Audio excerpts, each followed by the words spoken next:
Vice Ganda at Ayon Perez. Hiwalay na nga ba? Or fake news lamang? Ayon kasi sa mga batikang tagapamalitan about sa showbiz, hiwalay na daw si Ayon Perez at Vice Ganda. Dahil daw ito merong third party.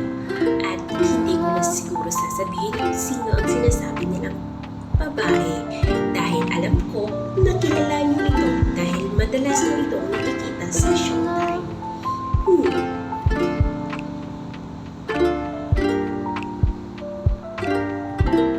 Pagkamat madalas nating nakikita sila sa Showtime na masaya, trending ngayon sa social media ang kanilang hiwalayan. Pero hindi natin makikita sa kanilang mukha dahil ito ay madalas na masaya at sweet. Pero kahit sino naman ay malulungkot sa news na ito dahil alam ko na lahat tayo ay idula natin si Vice Ganda dahil sa mga pag-good vibes nito at mga real talk. Kung sino man ang babae,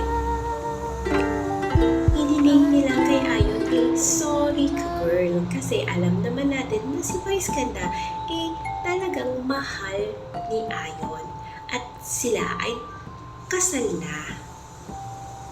Masaya ang mag-couple at alam naman natin na mahal ni Vice Ganda si Ayon.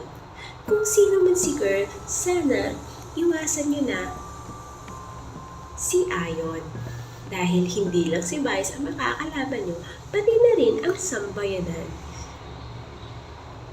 Nakakatawang pagmasdan ng mag-couple na ito dahil talagang sweet na sweet at halata sa mga mukha nila na mahal nila ang isa't isa, kaya